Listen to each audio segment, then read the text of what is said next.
Welcome to another edition of Tuscaloosa Talks. Today I'm at the Gateway Discovery Center here in Alberta, and it's a place that has many great memories for me, and hopefully we can touch on that in just a little bit. But my guest today is Brittany Harris. Brittany, how are you doing? I'm doing well. How are you? I'm doing good. Brittany, Great. Thank you for asking, by the way. You know, it's so nice when somebody asks you how you're doing. Yeah. So anyway, Brittany, I know we're not here to talk pleasantries. We're here to talk about this amazing center that was Absolutely. built after the April 27, 2011 tornado. But before we get in talking about the Gateway itself, tell the people that are listening or watching this podcast a little bit about yourself. Okay. I am originally from Tuscaloosa. I attended Holt High School, and from there I went to the University of West Alabama, where I earned a bachelor's and master's in integrated marketing and communications. And I'm currently there working on my MBA now. Oh, fantastic. Yeah. Congratulations on Thank that, by you. the way. What drew you to this job here at the city of Tuscaloosa? So I have a nonprofit background, so I'm used to being a help to the community and helping people. And so when this opportunity became available, I felt like it was a way for me to continue that community work just in a different entity or different area. Okay, now coming up is probably the signature event for the Gateway Discovery Center. Yes. And that is Tech or Treat. For Mm-hmm. those who are not familiar with it, would you mind describing it? Sure. Tech or Treat is very similar to like a trunk or treat, where families and children go from table to table collecting candy. But in addition to candy, at Tech or Treat, they are also able to be introduced to STEM programming and activities and educational opportunities that are fun. So every table will have an activity that falls under science, technology, engineering, or math, or arts. So now last year I heard we had a pretty good crowd. How many did we have? About 1,500 people. 1,500 Yes, people. a lot of people. Can I ask you, where'd you park all of them? Alberta School of Performing Arts, Piggly Wiggly, anywhere that they can find a space.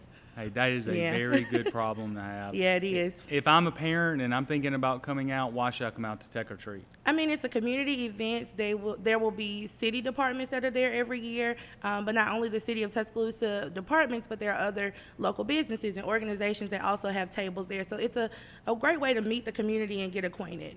Now, beyond Tech or Treat, I think we're part of some discussions right now about what the future of the Gateway should be. Mm-hmm. But let's talk about the present. What is here for constituents to enjoy at the Gateway? Sure.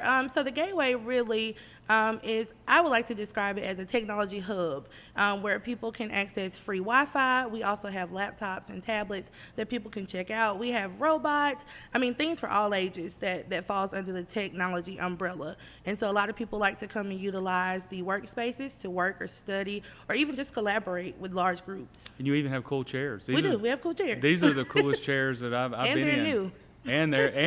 We have new cool chairs, Yeah, which are better absolutely. than old cool chairs. Absolutely. Every day of the week and twice on Sunday. Now, Yes. let's talk about the future, because right now that's what we're trying to determine. Right. We've got money in this year's budget to really begin the planning stages of what the Gateway should be. Mm-hmm.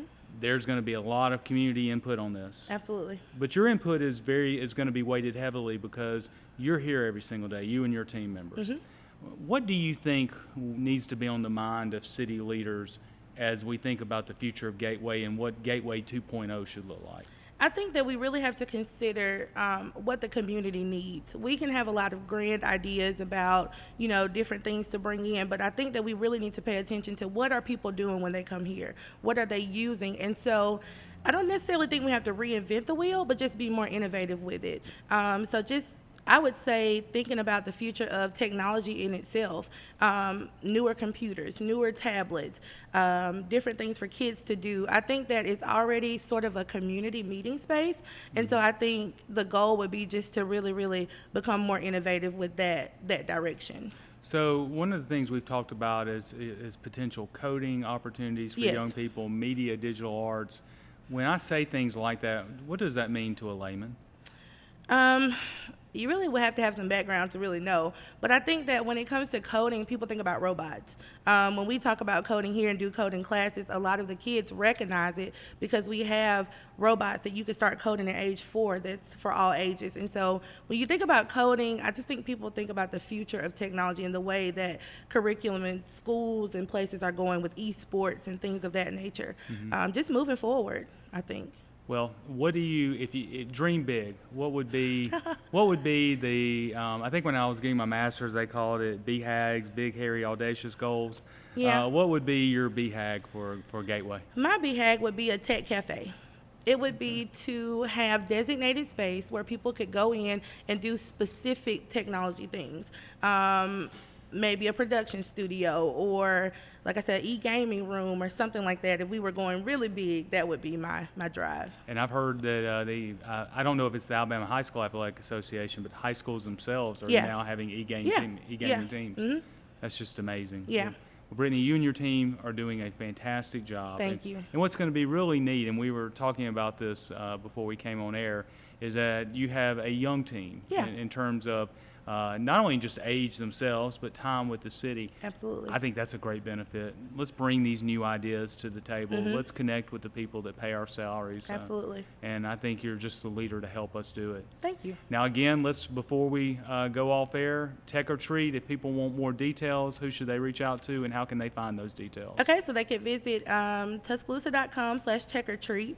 But just to give the information, it is October the 25th from 6 until 8 p.m. here at the Gateway. Okay. We'll come out to Tech or Treat. What are you going to dress up Absolutely. as? I don't know.